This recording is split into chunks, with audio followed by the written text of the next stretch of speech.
Assalamualaikum warahmatullahi wabarakatuh. Kami dari kelompok 9 akan mempresentasikan hasil kerja kelompok kami yang membahas tentang sistem manajemen basis data. Kelompok kami beranggotakan Naila Fauziah NIM 168, Henry Nurrohman NIM 169, Valmedia Hairunisa NIM 170, dan Elvin Yudha Pratama NIM 171. Yang pertama, organisasi data. Komputer pada awalnya digunakan untuk memecahkan masalah-masalah yang membutuhkan kalkulasi angka yang rumit dan membosankan yang membutuhkan sedikit input dan output. Dewasa ini perusahaan membutuhkan jumlah input dan output yang sangat besar.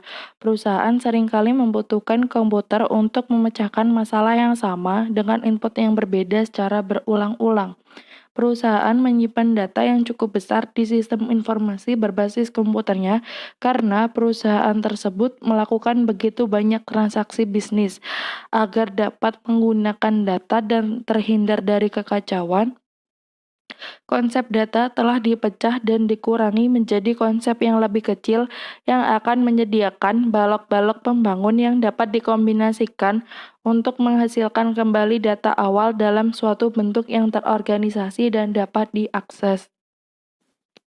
Selanjutnya, organisasi data terdiri dari yang pertama hierarki data, kedua spreadsheet sebagai basis data sederhana, 3 flat file, 4 field-field kunci, dan yang kelima tabel-tabel yang berhubungan. Hierarki data. Data bisnis secara tradisional telah diorganisasikan ke dalam suatu hierarki field-field data yang bergabung untuk membentuk record dan record yang bergabung untuk membentuk file. Yang kedua, spreadsheet sebagai basis data sederhana. Tabel yang berisi baris dan kolom dapat disajikan dalam suatu spreadsheet. Karena banyak pengguna telah mengenal spreadsheet, ia dapat digunakan untuk memperkenalkan konsep-konsep basis data. Kolom-kolom dalam spreadsheet mencerminkan field-field data, sedangkan judul kolom berisi rumus-rumus field data. Baris-baris dalam tabel berisi nilai-nilai field. Yang ketiga, flat file. File datar atau flat file adalah suatu tabel yang tidak memiliki kolom-kolom yang berulang. Alasan dari sebuah tabel harus menjadi flat file adalah yang pertama, karena komputer membaca field-field dari suatu record secara berurutan. Ketika urut-urutan ini bukan merupakan suatu urutan yang konstan, komputer tidak akan dapat membaca record dengan benar. Suatu flat file yang tidak memuat kolom-kolom yang berulang berisi urutan field data yang konstan yang dibutuhkan oleh manajemen basis data. Alasan yang kedua adalah ia memungkinkan struktur basis data relasional untuk dinormalisasi. Normalisasi adalah suatu proses formal untuk menghapus field-field data yang berulang sambil tetap menjaga kemampuan basis data untuk menambah, mengubah, dan menghapus tanpa menyebabkan kesalahan. Yang keempat, field-field kunci. Kunci atau key di dalam suatu tabel adalah suatu field atau kombinasi field yang berisi satu nilai yang secara unik mengidentifikasi masing-masing record di dalam tabel.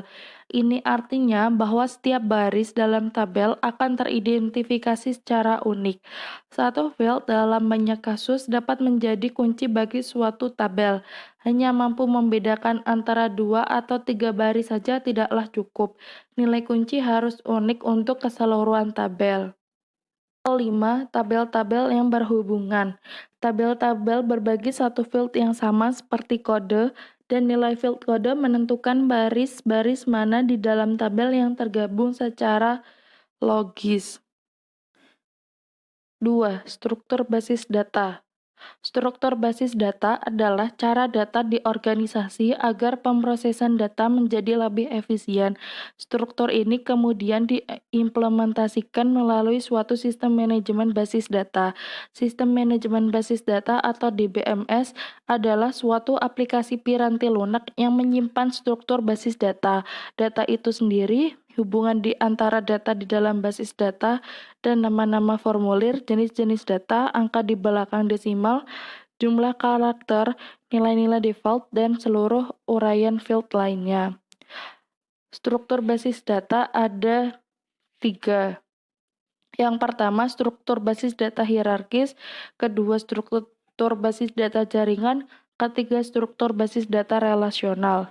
Struktur basis data hierarkis ini dibentuk oleh kelompok-kelompok data, subkelompok, dan beberapa subkelompok lagi seperti cabang dari sebuah pohon. Untuk mendapat sebuah record dari suatu cabang ke cabang lainnya mengharuskan sistem manajemen basis data tersebut menavigasi kembali ke persimpangan umum dari cabang-cabang tersebut. Struktur hierarkis memanfaatkan sumber daya komputer secara efisien, khususnya ketika sebagian besar record di dalam basis data akan digunakan dalam suatu aplikasi.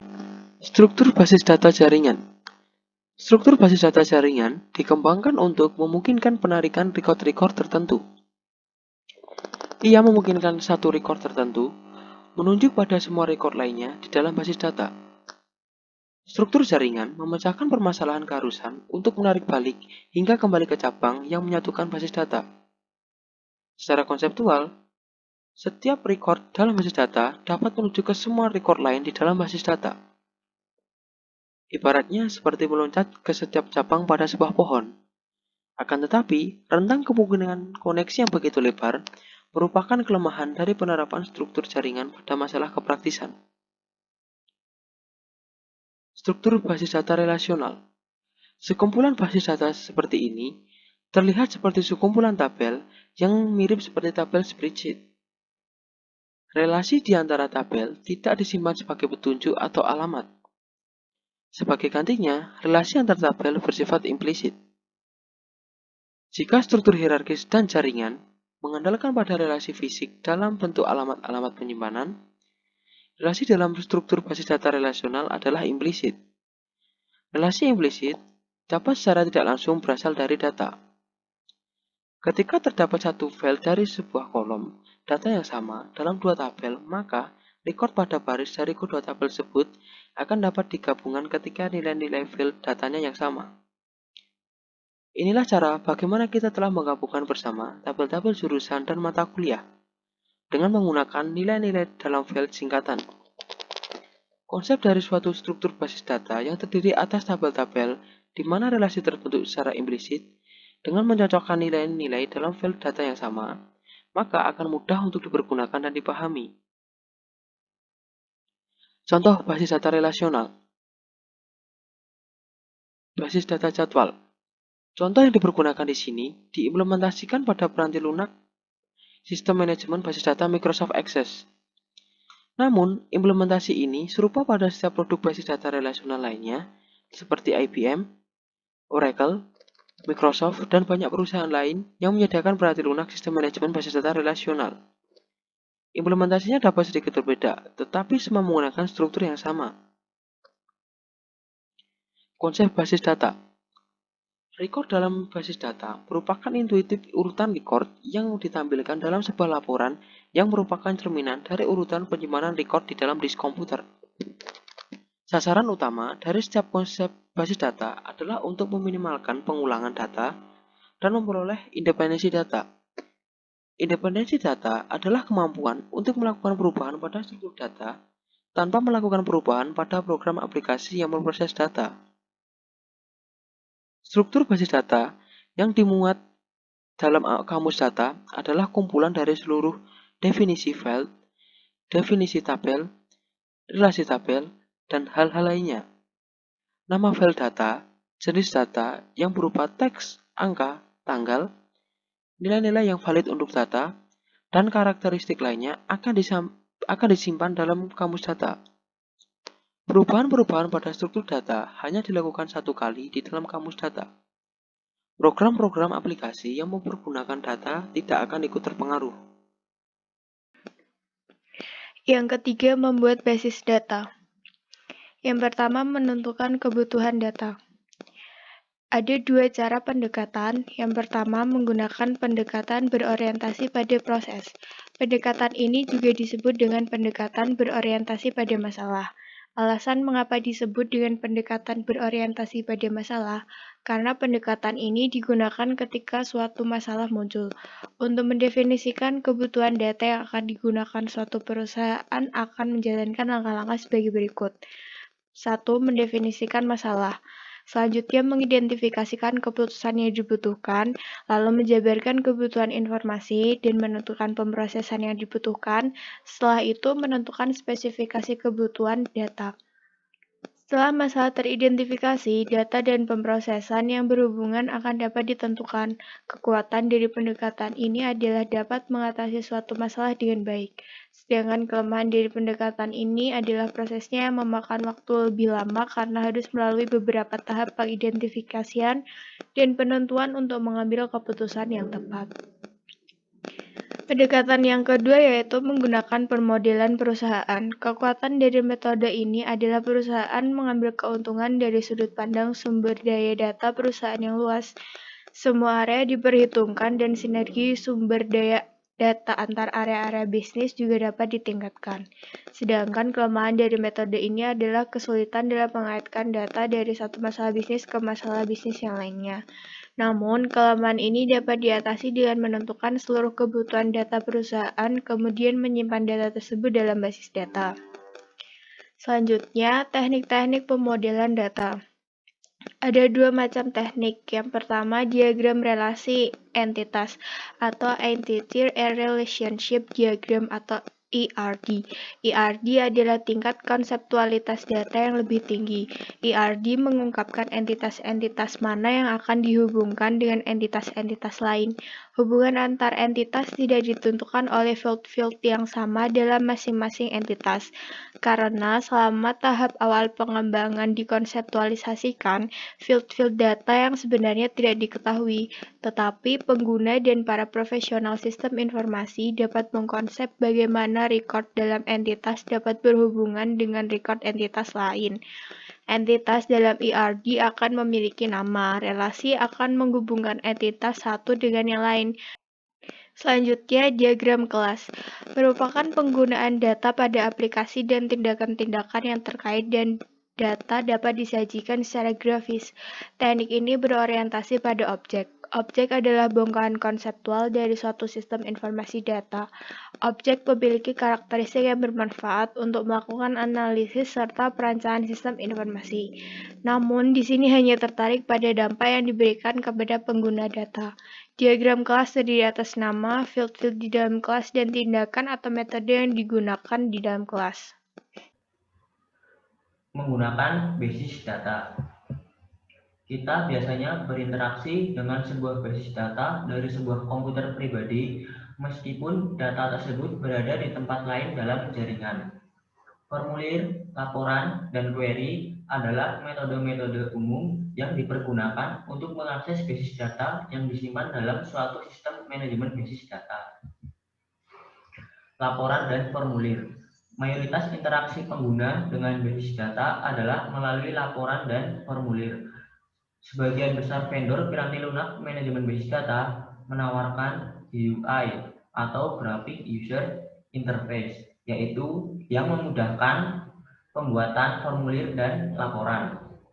Perbedaan terbesar antara formulir dan laporan adalah bahwa formulir dapat digunakan untuk menambah, menghapus, atau memodifikasi record-record basis data. Selanjutnya adalah formulir yang dihasilkan oleh piranti lunak di BMS, yaitu ada 6. Yang pertama, navigasi. Pengguna dapat melakukan navigasi dari satu record ke record berikutnya dengan menggunakan basis data yang berada di bagian bawah formulir. Yang kedua, akurasi. Formulir akan menjalankan definisi field data yang telah ditentukan ketika basis data dibuat. Definisi tersebut dapat menentukan nilai valid tertentu, rentang data untuk nilai numerik, dan aturan-aturan lain yang mendukung akurasi. Yang ketiga, konsistensi. Konsistensi adalah hal yang sangat penting ketika nilai-nilai field dalam satu tabel digunakan untuk menggabungkan rekodnya ke tabel yang lain. Jika pengguna salah memasukkan field, maka rekod tidak akan dapat digabungkan ke tabel-tabel yang lain. Yang keempat, penyaringan. Penyaringan membantu mengatasi kelebihan informasi. Penyaringan juga dapat membatasi akses seorang pengguna terhadap data dalam basis data jika ada beberapa record tertentu yang ingin dirahasiakan. Yang kelima, subformulir. Subformulir membantu menjaga keakuratan dan konsistensi yang dibutuhkan dari data. Yang terakhir, laporan. Laporan adalah data teragregasi dari basis data yang diformat dengan cara yang akan membantu pengambilan keputusan.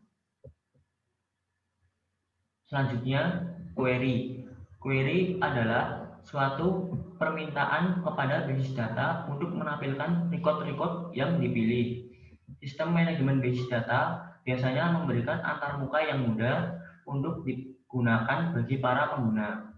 Query pada umumnya memiliki field data dalam jumlah terbatas dan kemudian membatasi record-record yang ditampilkan berdasarkan satu kumpulan kriteria tertentu.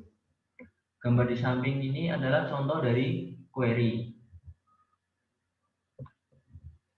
Bahasa query terstruktur. Bahasa query terstruktur atau structured query language adalah kode yang digunakan oleh sistem manajemen basis data relasional untuk mengerjakan pekerjaan-pekerjaan basis datanya. Jadi di bawah ini adalah contoh dari kode bahasa query struktur untuk menemukan proyek-proyek dari mata kuliah MIS 105. Selanjutnya, pemrosesan basis data lanjutan. Pemrosesan analitis online atau online analytical processing (OLAP) menjadi hal yang umum dalam piranti lunak sistem manajemen basis data. Vendor-vendor memasukkan fitur ini untuk memungkinkan dilakukannya analisis data yang mirip dengan statistik cross-tabulation, data mining, data marsh, dan data warehousing mengacu pada kelompok konsep yang melihat data perusahaan sebagai peti harga yang harus dibuka, diperiksa, dan dikuasai. Ketiganya memusatkan perhatian pada metodologi-metodologi yang menawarkan akses yang cepat kepada para pengguna untuk mengagregasikan data-data tertentu untuk kebutuhan pengambilan keputusan mereka. Dengan semakin banyaknya jumlah data yang disimpan, bagaimana para pengguna dapat mengetahui seluruh relasi di antara data, field data manakah yang penting bagi pengambilan keputusan, apakah terdapat data yang penting dalam basis data yang tidak dipergunakan. Knowledge Discovery menjawab pertanyaan-pertanyaan tersebut dengan menganalisis penggunaan data dan kesamaan data di antara tabel-tabel yang berbeda. Jadi, pemrosesan analitis online atau OLAP, data mining, data marsh, dan data warehousing, serta knowledge discovery itu nantinya akan dibahas di bab 8.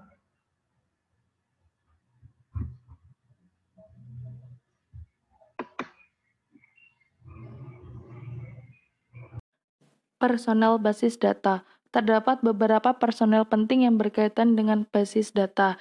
Personel basis data ada 3. Yang pertama ada administrator basis data, yang kedua programmer basis data, yang ketiga ada pengguna akhir. Yang pertama, administrator basis data.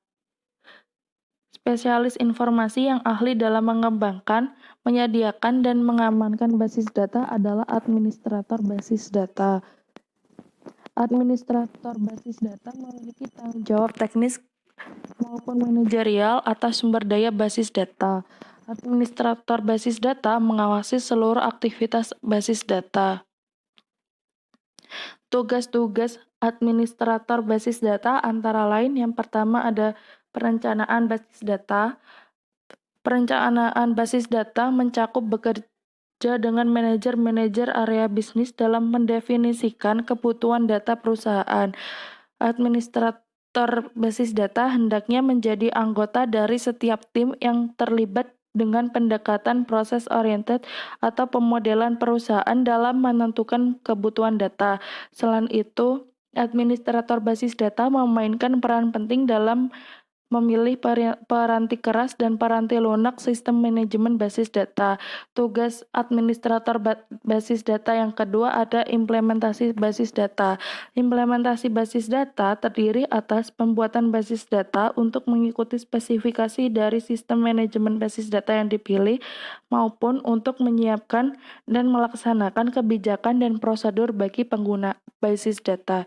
Tugas administrator basis data yang ketiga, operasi basis data. Operasi basis data meliputi penawaran program-program pendidikan bagi para pengguna basis data dan memberikan bantuan jika dibutuhkan. Tugas administrator basis data yang terakhir yaitu keamanan basis data.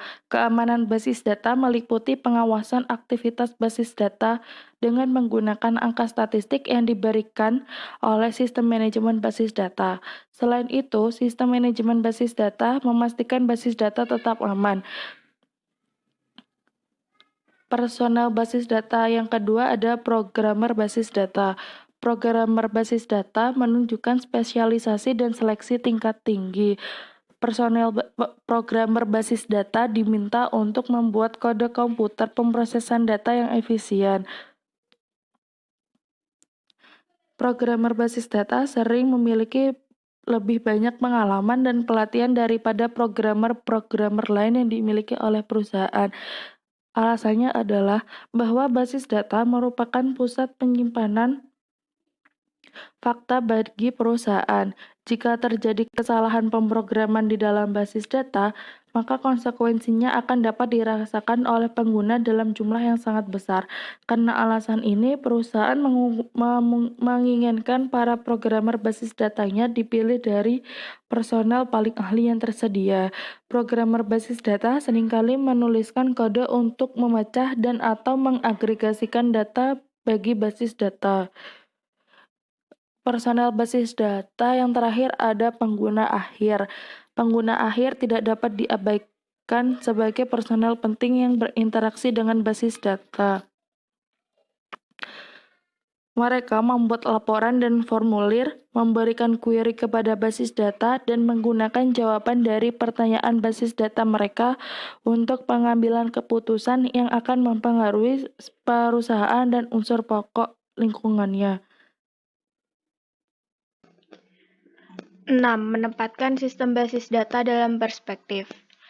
Menempatkan sistem basis data dalam perspektif memiliki keuntungan. Yang pertama, mengurangi pengulangan data. Yang kedua, mencapai independensi data. Yang ketiga, mengambil data dan informasi dengan cepat. Dan yang terakhir, keamanan yang lebih baik. Selain itu, DBSM juga memiliki kerugian. Di antaranya piranti lunak yang mahal, konfigurasi piranti keras yang besar, dan kurangnya memperkerjakan staf DBA. Sekian dari kelompok kami. Bila ada kurangnya, kami meminta maaf. Wassalamualaikum warahmatullahi wabarakatuh.